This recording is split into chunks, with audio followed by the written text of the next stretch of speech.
वक्त का ये परिंदा रुका है कहाँ, मैं था पागल जो इसको बुलाता रहा।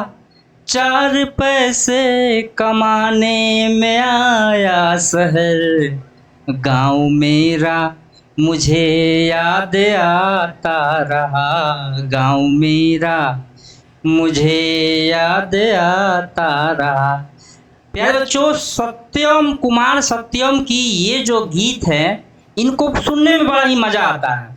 तो प्यारे बच्चों, कहने का तात्पर्य है कि आज का जो आपका चैप्टर है भूगोल, आपका जो क्लास जो है 12 का जो भूगोल है उसका अध्याय 4 इकाई 2 से जो लिया गया बहुत ही महत्वपूर्ण चैप्टर है जिसका नाम है मानव बस्तियां।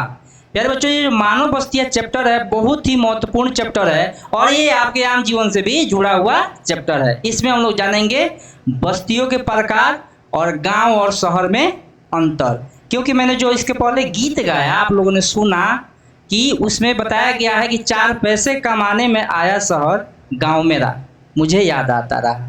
तो गांव और शहर दोनों का जिक्र है और आपके पाठ्य पुस्तक में भी यही पाठ है। परीक्षा में इससे सवाल भी पूछे जाते हैं, तो लगे हाथ इसको हम लोग खूब सरल भाषा में इसको समझ लेते हैं। तो आप लोग वीडियो को अंत तक जरूर देखिएगा, काफ़ी मज़ा आने वाला है आप लोगों को। तो आगे चलते हैं कि सबसे पहले आपको जानना है कि मानव बस्ती किसे कहते हैं। तो प्यारे बच्चों, इसका सही जवाब क्या होगा? तो ये मानव जो बस्ती है किसी प्रकार की और आकार के घरों का संकुल, मतलब कि बहुत सारे जब घर होते हैं चाहे किसी भी प्रकार के हो या आकार के हो, एक साथ जब इकट्ठे रहते हैं और उनमें मनुष्य रहते हो तो उसे क्या कहते हैं? उसे मानव बस्ती कहते हैं। और इनका जो परिसर होता है, जो इनका रेंज होता है, एक पल्ली से महानगर तक होता है। पल्ली मतलब 2, 4, 5 घरों का समूह, एक पल्ली हो गया। और महानगर में हजारों लाखों घरों का समूह होता है। तो मानव बस्ती छोटी भी हो सकती है जिसको पल्ली कहेंगे, या फिर बहुत बड़ी भी हो सकती है। तो फिर आगे हम लोग समझेंगे आसान भाषा में इसको। ये आप देख सकते हैं, ये गांव का इलाका, ये वाला जो इलाका देख रहे हैं ये गांव वाला इलाका है, ये भी मानव बस्ती है। और ये वाला देख रहे हैं ये शहर वाला इलाका और ये भी मानव बस्ती है। तो इन दोनों के बारे में हम लोग को बखूबी जानना है।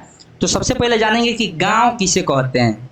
तो प्यारे बच्चों, विरल रूप से अवस्थित वे छोटी बस्तियां जो कृषि अथवा अन्य क्रियाकलापों में विशिष्टता प्राप्त कर लेती है। जो गांव होते हैं, जो ग्राम होते हैं, इनकी विशिष्टता किसमें होती है? कृषि में और कृषि से संबंधित क्रियाकलापों में। वहाँ खेती होती है या फिर प्राथमिक क्रियाएं पशुपालन होता है। तो इन सभी क्रियाओं में जो विशिष्टता प्राप्त कर लेते हैं उन्हें गांव कहते हैं। और गांव में क्या, इसकी क्या खूबी होती है? यहाँ की 75% से अधिक जनसंख्या किस पर निर्भर रहती है? कृषि पर निर्भर रहती है, खेती पर निर्भर रहती है। उसी से उनको आय प्राप्त होता है अधिकांश लोगों को। या फिर वहाँ काम करने वाले जो मजदूर है, जो वहाँ जिनके पास खेत नहीं है, वो भी खेती वाला काम ही करते हैं, किसी फैक्ट्री कारखाना में काम नहीं करते हैं। 75% से अधिक जनसंख्या अगर ऐसी होती है तो उसको गाँव कहते हैं। फिर नगर किसे कहते हैं? प्यारे बच्चों, सघन रूप से अवस्थित वे बड़ी बस्ती, बहुत बड़ी बस्ती जो सघन रूप से हो। गांव में क्या होता है? विरल रूप से, एक यहाँ घर, थोड़ी दूर पर एक और घर, थोड़ी दूर पर एक और घर। जबकि नगर में क्या होता है? एकदम सघन रूप से सटा सटा हुआ घर रहता है। और वहाँ के लोग किसमें विशिष्टता प्राप्त कर लेते हैं? तो द्वितीयक और तृतीयक क्रियाकलापों। प्यारे बच्चों, अगर 10वीं कक्षा में आप लोग पढ़े होंगे तो आपको पता होगा अर्थव्यवस्था के 3 क्षेत्र होते हैं। प्राथमिक क्षेत्र में कृषि क्षेत्र आता है, द्वितीयक क्षेत्र में उद्योग क्षेत्र आता है और तृतीयक क्षेत्र में सेवा क्षेत्र आता है। तो प्राथमिक क्षेत्र में गांव के लोग विशिष्टता प्राप्त कर लेते हैं, लेकिन शहर के लोग द्वितीयक उद्योग क्षेत्र में, वहाँ कोई कल कारखाना होता है, किसी चीज का निर्माण होता है, सरिया का निर्माण होता है, पाउडर का निर्माण होता है, कुरकुरे का निर्माण होता है, कपड़े का निर्माण होता है, या उनकी कढ़ाई होती है। तो जो नगर के लोग होते हैं द्वितीयक क्रियाकलाप और तृतीयक क्रियाकलाप, सेवा क्षेत्र में डॉक्टर, इंजीनियर, मतलब कि ये जो सेवा क्षेत्र हैं तो उसमें जो है चाहे शिक्षक है ना, वकील, जज, ये सब सेवा क्षेत्र में आते हैं। तो इनमें विशिष्टता प्राप्त कर लेते हैं तो उसको कहते हैं नगर कहते हैं। और यहाँ की 75% से अधिक जनसंख्या उद्योग माने द्वितीय क्षेत्र और सेवा क्षेत्र यानी तृतीय क्षेत्र में। मान लीजिए वहाँ कॉल सेंटर में व्यक्ति काम करता है, सेवा क्षेत्र के अंतर्गत आता है। गाँव में थोड़े कॉल सेंटर है, कस्टमर केयर में फोन कीजिएगा तो गाँव में फोन थोड़ा लगेगा, वो शहर में ही लगेगा, क्योंकि वहाँ पर सेवा क्षेत्र के लोग काफी अधिक है। तो गांव और शहर में क्या अंतर है आप लोगों ने, वो उम्मीद है कि बढ़िया से समझ लिया होगा। फिर आपको जानना है कि ग्रामीण बस्तियां और शहरी बस्तियां यानी नगरीय बस्तियां, इन बस्तियों में क्या अंतर है इसको भी आपको जानना है। प्यारे बच्चों, मैं आपको बता दूं कि ये जो ग्रामीण बस्तियां होती है ये अपने जीवन का पोषण भूमि आधारित प्राथमिक आर्थिक क्रियाओं द्वारा करती है। जो ग्रामीण बस्तियां होती है अपने जीवन का जो पोषण होता है, अपने जीवन का निर्वहन जो होता है, जिंदगी चलाते हैं किस आधार की क्रियाओं पर, तो भूमि आधारित क्रियाओं पर, है ना। खेती करते हैं, पशुपालन करते हैं, यही उनका मुख्य काम होता है। लेकिन जो शहर के जो बस्तियां होती है इनका यहाँ के रहने वाले लोगों का जीवन का जो है निर्धारण कैसे होता है, पोषण कैसे होता है, तो विनिर्माण और सेवाओं के द्वारा। ये किसी कल कारखानों में, कोई फैक्ट्री में कोई माल उत्पादन करते हैं या फिर एक दूसरे का सेवा करते हैं, या फिर कोई बड़ा ऐसा बिजनेसमैन है वो अपने लिए कई सारे लोगों को रखता है काम के लिए, तो सेवा क्षेत्र में आ जाएंगे। दूसरा अंतर है कि ये भोजन और कच्चे माल, ये जो लोग होते हैं भोजन और कच्चे माल के बदले वस्तु और सेवा उपलब्ध कराते हैं। कौन? गांव के लोग। ये लोग जो होते हैं ये भोजन और कच्चे माल के बदले वस्तु और सेवा उपलब्ध कराते हैं, और ये लोग जो होते हैं वस्तु और सेवा के बदले भोजन और कच्चे माल उपलब्ध कराते हैं। ये दोनों एक जैसा हो गया है ना। लेकिन आपको समझिएगा ये वाला जो है ये वाला गलत है। इसको समझिएगा कि जो शहर के लोग होते हैं, है ना, और जो गांव के लोग होते हैं ये दोनों एक जैसा हो गया, लेकिन इनमें अंतर क्या है मैं बता रहा हूँ।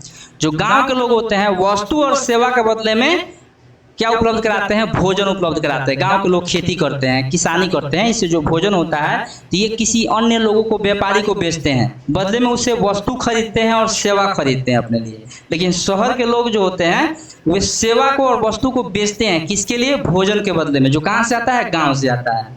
तो गांव के लोगों का एक और अंतर है कि यहाँ के लोग कम गतिशील होते हैं। गांव के लोग क्या होते हैं? कम गतिशील होते हैं, लेकिन अधिक सामाजिक संबंध वाले होते हैं। गांव में क्या होता है ना कि यहाँ के लोग उतना बड़ा सोच उनका नहीं होता है, अरबपति खरबपति लखपति बनने का उतना उनको सपना नहीं होता है। अच्छे से अपना ज़िंदगी का निर्वहन कर दे उनको यही बहुत हो जाता है।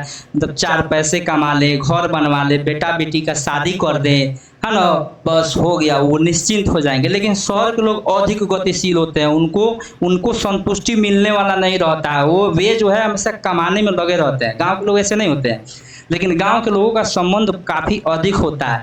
एक व्यक्ति की विवाह पड़ता है तो सभी अगल बगल के पट्टीदारों को, गांव नगर के लोगों को, आसपास के क्षेत्र के लोगों को बुलाते हैं। एकदम सामाजिक संबंध जो है, भोजन खिलाने के साथ साथ धोती कुर्ता दान, एकदम बहुत सारी चीज़ें होती हैं, है ना। या फिर गांव में किसी के झगड़ा होता है तो बहुत सारे लोग, 1-2 आदमी के झगड़ा होता है तो 10 आदमी बचाव के लिए चले जाते हैं। लेकिन शहर के लोग अति गतिशील होते हैं, है ना। वे जो है करोड़पति बनने का सपना ज़्यादा देखते हैं, है ना।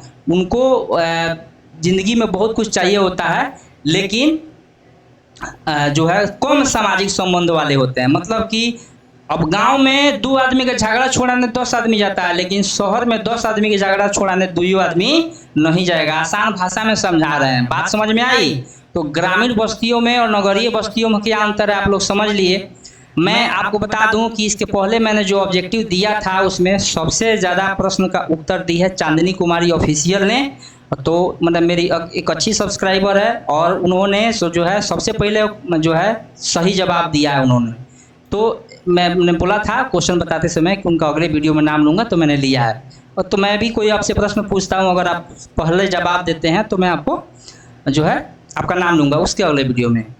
तो ग्रामीण बस्तियों के कई प्रकार होते हैं। ग्रामीण बस्ती एक जैसी नहीं होती है, अलग अलग प्रकार की। अब आप जो लोग शहर में रहते हैं उनको क्या लगता होगा कि गांव सब एक जैसा होता है। जी नहीं, गांव सब एक जैसा नहीं होता है, अलग अलग प्रकार की बस्ती होती है जिनके लिए कई सारे उत्तरदायी कारक हैं। कुछ कारण है जिसके कारण अलग अलग प्रकार की बस्तियां बनती है। सबसे पहले भौतिक लक्षण अगर देखें तो गांव का बसना जो है किस चीज़ पर निर्भर करता है, तो भूभाग की प्रकृति पर। जो जमीन है कैसी है, उपजाऊ है कि अनउपजाऊ है। अब ऐसा जगह लोग गांव के जाके बस नहीं ना सकता है जहां पर जमीन से जो है अनाजें नहीं हो।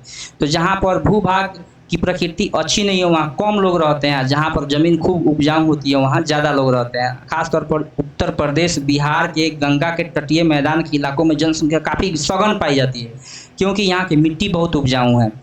ऊंचाई ऊंचाई भी बहुत मायने रखता है। जहाँ पर जो ऊंचाई अधिक है, जहाँ पर बाढ़ आने की संभावना कम है, वहाँ पर लोग ज़्यादा रहते हैं। जहाँ पर बाढ़ आने की संभावना ज़्यादा है, वहाँ पर बहुत कम लोग रहते हैं, है ना। और जलवायु भी काफ़ी निर्भर करता है। अब ऐसा जगह जहाँ पर मतलब कि बारिश हो ही नहीं, तो वहाँ पर जनसंख्या कम हो जाएगी। जल की उपलब्धता, अब जहाँ पानी पीने के लिए जल की कमी है, तो वहाँ भी लोगों की जनसंख्या कम बसेगी। उदाहरण के लिए राजस्थान में जो है पानी की कमी होती है, तो वह भारत का सबसे बड़ा क्षेत्रफल में राज्य है, लेकिन जनसंख्या कम है।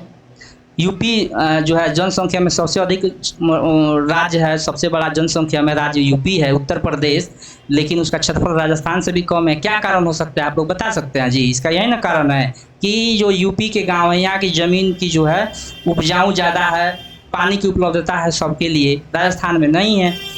फिर दूसरा कारक है सांस्कृतिक और मानव जातीय कारक। जो गांव बसते हैं अपनी संस्कृति के अनुसार बसते हैं। आप लोग देखिएगा, कोई कोई ऐसे गांव होते हैं जहां पर एक ही जाति, एक ही तबके के लोग होते हैं, जैसे कि राजपूतों का बड़ा गांव है, यादवों का बड़ा गांव है, मुसलमानों का बहुत बड़ा गांव है। तो ये जाति और धर्म के आधार पर भी गांव बसते हैं। कोई किसी किसी गांव में एक जाति की प्रभुत्ता ज़्यादा होती है। तीसरा कारण है सुरक्षा संबंधी कारक। अब आप गांव में बसते क्यों हैं, लोग रहते क्यों हैं? क्योंकि उनको अगर अलग रहेंगे तो चोरी डकैतियों का जो है उनसे जो है डर रहेगा हमेशा, है ना। उस पर हमला हो सकता है, तो गांव के बीच में कोई अपराधी भी नहीं आ पाते हैं, तो इससे सुरक्षा मिलती है। तो ये अलग अलग प्रकार की जो ग्रामीण बस्तियाँ होती है उसके लिए उत्तरदायी कारक मैंने बताया है। लेकिन अब आप लोगों को जानना है कि ग्रामीण बस्ती कितने कितने प्रकार की होती है। तो सबसे ग्रामीण बस्ती की पहली प्रकार है गुच्छित, इसको कहिए या संकुलित कहिए या आकेंद्रित कहिए, पहला प्रकार है। दूसरी बस्ती का प्रकार है अर्धगुच्छित अथवा विखंडित, और तीसरा प्रकार है पल्लीकृत अथवा एकाकी। प्यारे बच्चों, आपका जो जियोग्राफी है उसका एक महत्वपूर्ण चैप्टर मैं एक्सप्लेन कर रहा हूँ आसान भाषा में। अगर वीडियो अच्छा लगे तो चैनल को सब्सक्राइब जरूर कीजिएगा और अपने दोस्तों में शेयर कीजिएगा, ठीक है। आगे जो है आप उदाहरण देख लीजिएगा। ये जो है बस्ती जो है ये गुच्छित बस्ती के उदाहरण है, और ये बस्ती जो है अर्धगुच्छित वस्तु के उदाहरण है। तो फिर हम समझ लेते हैं कि गुच्छित बस्ती किसे कहते हैं।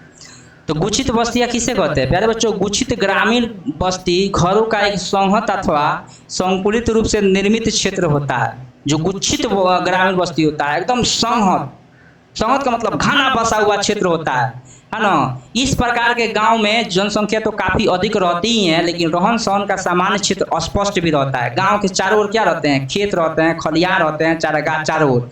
गांव के बीच में कुछ नहीं रहता है। बहुत ऐसे आप गांव मतलब देखे होंगे जो एकदम बड़ा सा गांव है और आसपास के चारों ओर खेत हैं, उस गाँव के मैदान है, चारागाह है ना, एक बड़ा गांव। इसको बोलते हैं गुच्छित बस्ती। चारों ओर से बीच में कई गांव में कई सारे रास्ते जाते हैं आते हैं।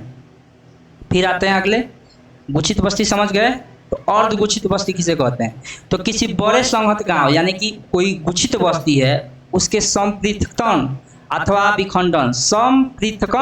विखंडन के परिणाम स्वरूप संहत गांव से थोड़ी दूर बनी बस्तियां अर्धगुच्छित बस्तियां कहलाती है। प्यारे बच्चे, इसको इस तरह से समझिए कि एक बड़ा सा गांव है, अब जनसंख्या काफी अधिक हो गई, तो जाहिर सी बात है जमीन तो बढ़ नहीं ना रहा है। अब किसी के पास जो है 1 कट्ठा जमीन में घर है, उसके जो पीढ़ी जो है 3 पीढ़ी बीत गई, तो ये जहाँ एक 5 सदस्य 40 साल पहले उस घर में रहते थे, अब उसमें हो गए आपको 30 सदस्य।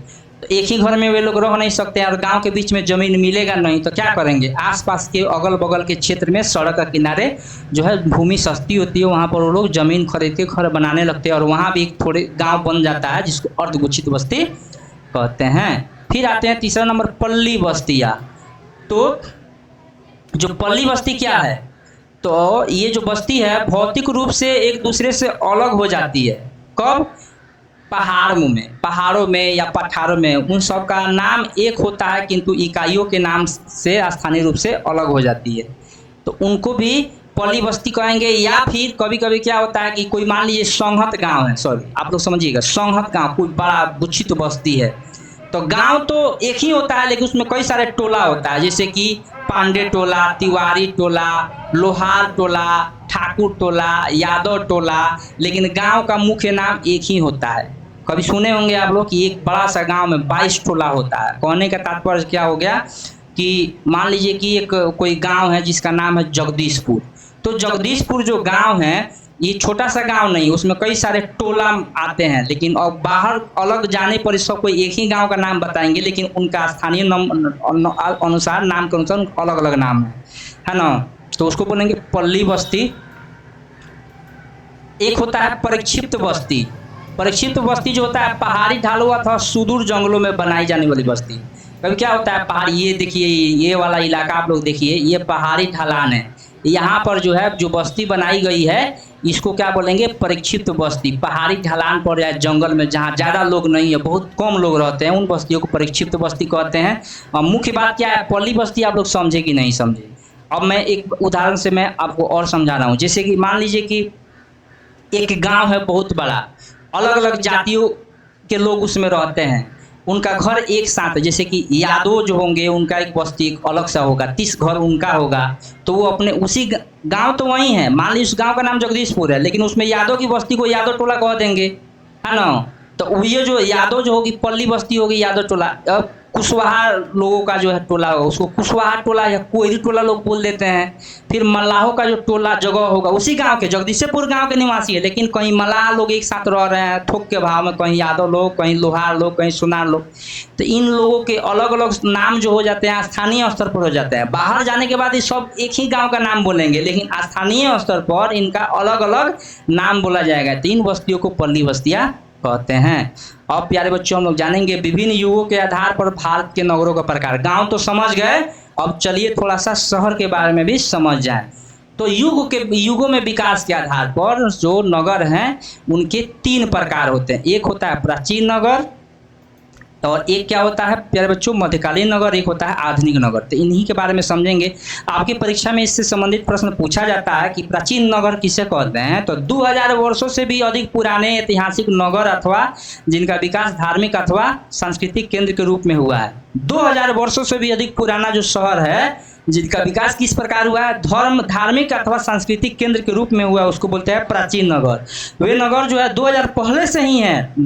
तो जैसे कि आप प्रयाग, इलाहाबाद का नया नाम प्रयाग योगी जी रख दिए हैं।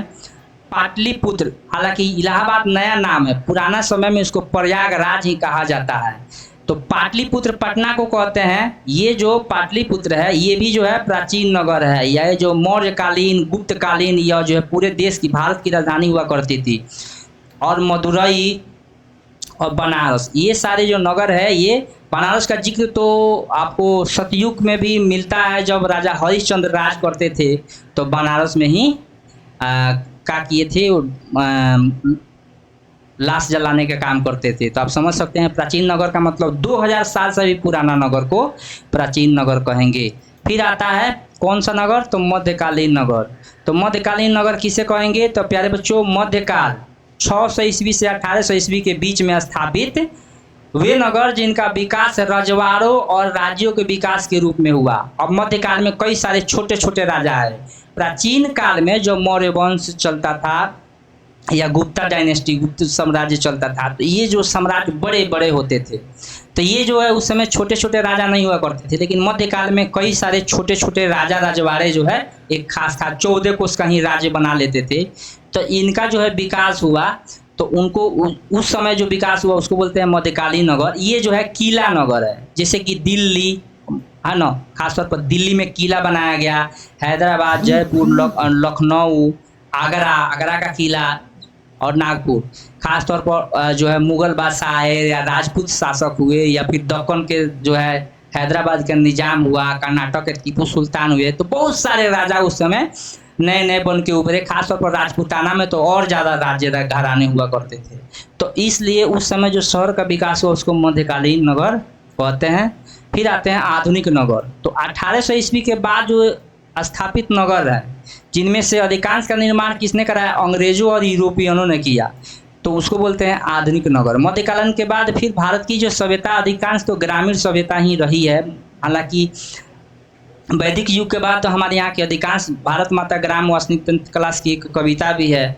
और भारत का जो है सही अगर संतुलन देखना है, सही स्थिति देखना है, तो आपको गाँव को ही देखना चाहिए।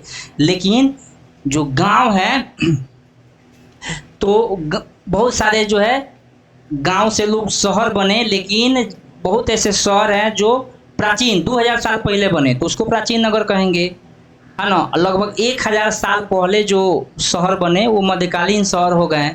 और जो 1800 ईस्वी के बाद शहर बने, 1800 ईस्वी के बाद, 1800 ईस्वी में भारत पर किसका शासन चलता था? अंग्रेजों का शासन था उस समय। अंग्रेजों के शासन में या फिर अन्य यूरोपियन, फ्रांसीसी, डच लोग भी आए, पुर्तगाली आए, तो ये लोग जहाँ जहाँ रहे उन्होंने जो नगरीय व्यवस्था स्थापित की, अलग अलग शहर बसाए, तो उनको बोलते हैं आधुनिक शहर। जैसे कि मुंबई, चेन्नई, कलकत्ता, जमशेदपुर, चंडीगढ़, ये सारे जो शहर है ये आधुनिक नगर के उदाहरण है। अब जनसंख्या के आधार पर देखा जाए तो नगर के कितने प्रकार होते हैं? तो नगर के 3 प्रकार जनसंख्या के आधार पर होते हैं। अभी मैं खूब ध्यान से देखिएगा, तो युग के विकास के आधार पर नगर के प्रकार 3 होते हैं। कौन कौन? प्राचीन नगर, बोलिए, मध्यकालीन नगर और आधुनिक नगर। लेकिन जनसंख्या के आधार पर नगर के प्रकार कितने हैं? उस जनसंख्या के आधार पर भी नगर के 3 प्रकार है। एक है प्रथम वर्ग का नगर, एक है महानगर और एक है मेगा नगर। तो प्यारे बच्चों, ये जो प्रथम वर्ग का नगर है किसे कहते हैं? तो जिस शहर की जनसंख्या 1 लाख से अधिक होती है और 10 लाख से कम होती है उसे क्या कहते हैं?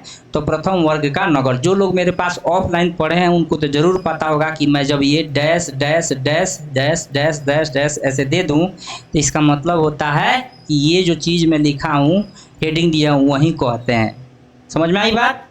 तो महानगर किसे कहते हैं? तो जिनकी संख्या 10 लाख से 50 लाख के बीच हो तो उसे क्या कहेंगे? महानगर कहते हैं। मेगानगर किसे कहते हैं? तो जिस शहर की जनसंख्या 50 लाख से अधिक हो उसे कहेंगे मेगानगर, मेगा सिटी। तो होता है प्रथम वर्ग का नगर जिसकी जनसंख्या कितनी होती है? 1 लाख से 10 लाख के बीच में, 10 लाख से ज़्यादा हो गई, 50 लाख से कम हो गई तो महानगर हो जाएगा। जैसे पटना महानगर है ना। और मेगानगर किसे कहते हैं? तो 50 लाख से भी अधिक जनसंख्या वाले नगरों को मेगानगर कहते हैं। और पहले, अब तो ज़्यादा हो गए, लेकिन पहले मेगानगर 4 ही थे, कलकत्ता, दिल्ली, मुंबई और चेन्नई। अब हैदराबाद भी मेगानगर में और बेंगलुरु मेगानगर की श्रेणी में बनकर उभरा है।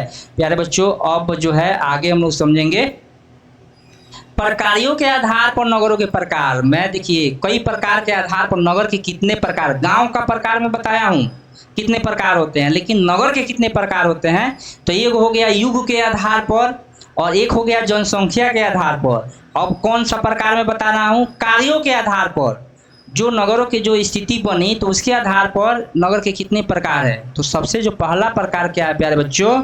तो पहला प्रकार है प्रशासन शहर और नगर। शहर या नगर तो एक ही चीज होता है। तो प्रशासन नगर किसे कहते हैं? उच्चतर क्रम के प्रशासनिक मुख्यालयों वाले शहरों को प्रशासन नगर कहते हैं। तो वे शहर जहाँ से पूरे वहाँ के क्षेत्र विशेष की जो है प्रशासन चलाई जाती है उसको कहेंगे कौन चीज़? तो प्रशासन शहर। अब जितना भी राज्य है भारत में जो है 28 राज्य है, मत कहिएगा 29 राज्य है, क्योंकि अब कश्मीर जो है राज्य नहीं रहा, केंद्र शासित प्रदेश हो गया। तो प्यारे बच्चों, ये जो जितने भी राज्य हैं सबकी जो राजधानियां है वहाँ से ही उसकी प्रशासन चलाया जाता है। जैसे बिहार की राजधानी पटना है तो पूरा बिहार का प्रशासन कहाँ से चलाया जाता है? पटना से चलाया जाता है। उत्तर प्रदेश की राजधानी लखनऊ है, पूरा उत्तर प्रदेश की जो है प्रशासन उसी से चलाया जाता है। जयपुर राजस्थान की राजधानी है, उसी तरह झारखंड की राजधानी रांची है, जहाँ से पूरा उस राज्य की जो है प्रशासन चलाया जाता है। तो उन शहरों को क्या कहेंगे? प्रशासन नगर। जैसे कि चंडीगढ़ हो गया, नई दिल्ली, भोपाल, शिलांग इत्यादि, मतलब जितना भी राज्य होगा वो राजधानी जो है प्रशासन नगर में ही आएगा। इतना कंप्लीट कर लीजिएगा। फिर आते हैं औद्योगिक नगर किसे कहते हैं? तो वे नगर जिनका विकास उद्योग के कारण हुआ है। मतलब वे शहर ही बसे क्यों? क्योंकि वहाँ कोई उद्योग खोल गया, कोई बड़ा उद्योगपति वहाँ उद्योग लगा दिया जिसके चलते जो है वहाँ जो है नगर का विकास हो गया, तो उसको औद्योगिक नगर कहते हैं। जैसे मुंबई, सबसे पहले कपड़ा का जो है मिल है, कारखाना भारत में मुंबई में ही खुला था। सेलम, कोयम्बटूर, मोदी नगर, ये जो है जमशेदपुर, ये झारखंड में, ये सभी जगह उद्योग के चलते वहाँ शहर बने। उसके जो उद्योग खुला उसके पहले वहाँ कुछ था नहीं। फिर आता है परिवहन नगर। तो वे पत्तन नगर, पत्तन किसको कहते हैं? बंदरगाहों को कहते हैं, जो समुद्र के तटीय इलाकों में होते हैं जहाँ से विदेशों से माल आता है, यानी कि हम लोग खरीदते हैं तो आयात कहते हैं, बेचते हैं तो निर्यात कहते हैं। तो वे पत्तन नगर जो मुख्यतः आयात और निर्यात कार्यों में संलग्न रहते हैं उन्हें, अब देखिए डैश डैश कहते हैं। डैश डैश का मतलब ये जो है मैं लिखवाया हूँ परिवहन, तो यही परिवहन नगर कहते हैं। तो कौन कौन सा परिवहन नगर है, जैसे कांडला हो गया, कोची हो गया, विशाखापट्टनम हो गया, ये सारे जो नगर है परिवहन नगर है। बंदरगाहों के चलते ही ये जो है यहाँ नगरों का विकास हुआ। एक होता है कौन, वाणिज्यिक नगर। तो वाणिज्यिक नगर किसे कहते हैं, तो व्यापार और वाणिज्य में विशिष्टता प्राप्त शहरों को वाणिज्यिक शहर कहते हैं। वे शहर जो व्यापार और वाणिज्य में, व्यापार में, बिजनेस में बहुत ज़्यादा जो है विशिष्टता प्राप्त कर लेते हैं। जैसे कि कोलकाता, जितना भी गंजी का, लुंगी का, कपड़ा का, मतलब रेडीमेड वस्त्र का जो कारखाना है ना, पूरे समझिए कोलकाता में है ना। सहारनपुर, सतना, ये जो है वाणिज्यिक नगर है। अब एक होता है खनन नगर, मतलब वे नगर जो खनिज समृद्ध क्षेत्रों में विकसित हुए, जहाँ खनिज था, कोयला, लोहा इत्यादि निकलता था, तो वहाँ जो है वहाँ नगर बन गए, तो उसको बोलते हैं खनन नगर। जैसे झरिया, ये जो झरिया है झारखंड में है और कोयला के लिए प्रसिद्ध है। रानीगंज भी जो है बंगाल में है, रानीगंज। और उसी पर अक्षय कुमार की एक मूवी भी आ रही है रानीगंज, मिशन रानीगंज, है ना। उसका जो है ट्रेलर मैं आज ही देखा हूँ। एक है डिगबोई, डिगबोई जो है जहाँ पेट्रोलियम मिलता है, आसाम में है। तो ये जो है वहाँ खुदाई के चलते जो है वहाँ नगर बस गए, मैंने वहाँ पर क्या था, तो वहाँ पर खनिज था, जैसे कोयला हो गया, पेट्रोलियम हो गया, इसके चलते वहाँ नगर बना, है ना। जैसे कि KGF, KGF कोई जगह नहीं है, कोलार की खान है, तो वहाँ सोना के लिए वो प्रसिद्ध है। तो वो भी जो है वहाँ जो शहर बदा हो गया खनन नगर। अभी वहाँ आप लोग देखिएगा। अब एक होता है गैरिसन, गैरिसन माने छावनी, आप समझिएगा। ये छावनी नगर किसे कहते हैं, प्यारे बच्चों, ये जो छावनी नगर है, तो जिन नगरों का उदय सैनिकों के बटालियन रखने के कारण हुआ है। जो अंग्रेज लोग होते थे वो अपना सैनिक जो है अलग अलग जगहों पर रखते थे। अंग्रेजों के जाने के बाद जो है भारत सरकार का वो जो है सैनिकों का जमीन हो गया, भूमि जो है सैनिकों का हो गया।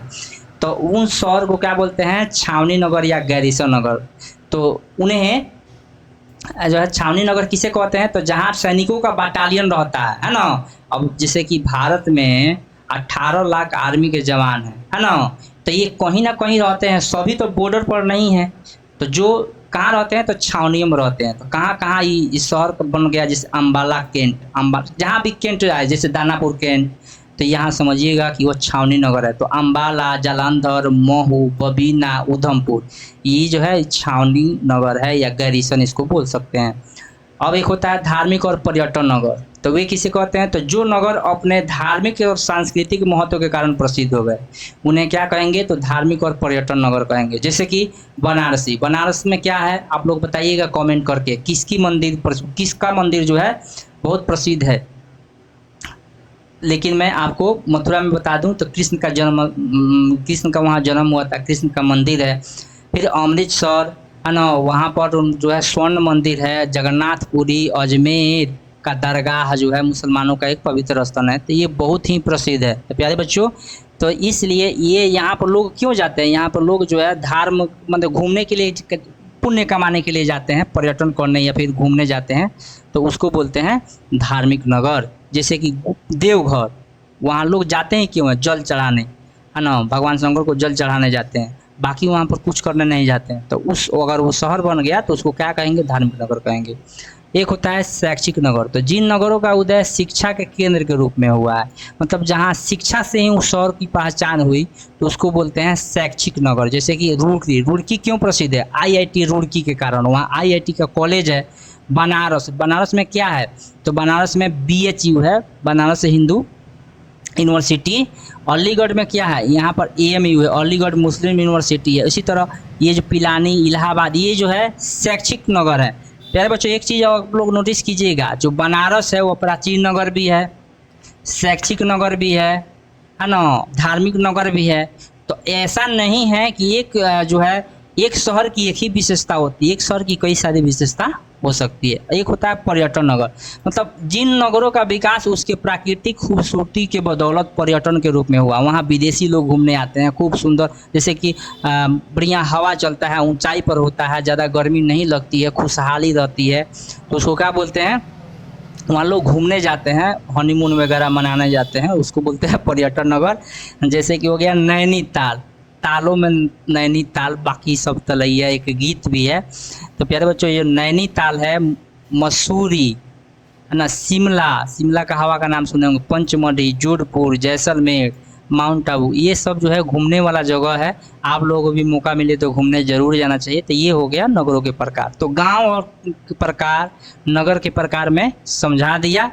आपको कमेंट करके बताना है क्या आपको अच्छा लगता है, गांव अच्छा लगता है कि नगर अच्छा लगता है। प्यारे बच्चों, एक मिशन है जिसका नाम है स्मार्ट सिटी मिशन। इसके बारे में आप लोग सुने होंगे जरूर, स्मार्ट शहर। तो जो स्मार्ट सिटी मिशन का उद्देश्य शहरों को बढ़ावा देना है जो आधारभूत सुविधा, साफ तथा सतत पर्यावरण और अपने नागरिकों को बेहतर जीवन प्रदान करते हैं। तो किन शहर को बढ़ावा देना, स्मार्ट सिटी मिशन में कैसे शहर का निर्माण करना है?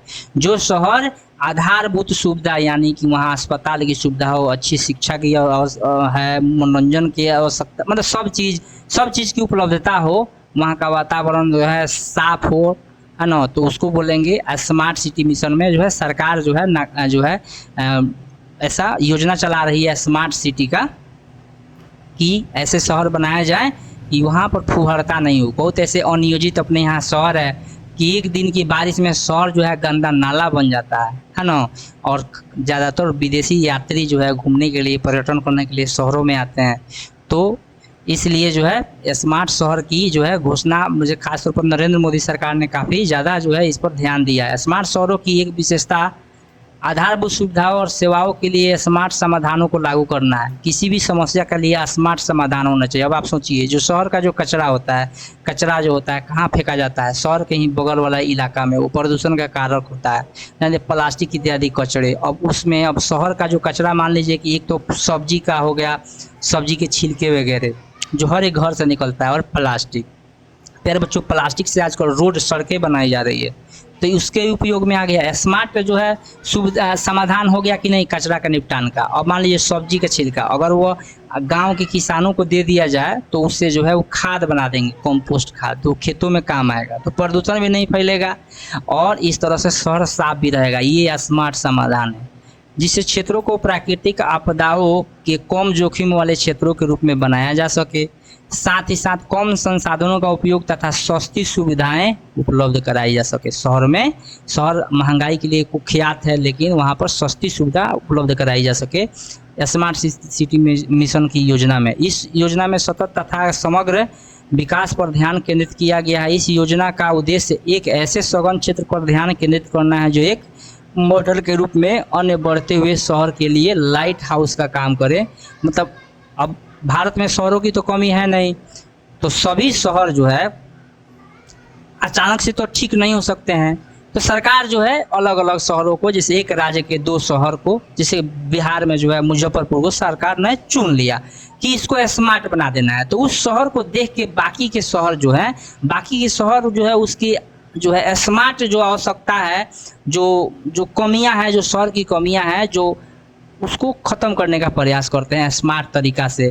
जैसे कि कम से कम जो है खर्च लगे, जनता को रहने में सुविधा रहे, सब चीज़। जैसे कि अब शहर है तो शहर में यातायात की सुविधा का अभाव होता है, भीड़ भाड़ काफ़ी ज़्यादा होता है, लोगों को काफ़ी परेशानी होती है। तो शहरों में मेट्रो बिछाया जा रहा है। तो ज़्यादा मतलब कि समय तो प्यारे बच्चों नहीं हुआ, लेकिन फिर भी मैं अंत में एक बार आपसे ज़रूर कहूँगा कि अगर चैनल पर नए हैं तो वीडियो को सब्सक्राइब चैनल को कर लीजिएगा, दोस्तों में शेयर कीजिएगा। अगर वीडियो अच्छा लगे तो कमेंट करके बताइए। फिर मिलते हैं अगले वीडियो में, तब तक के लिए जय हिंद, जय भारत।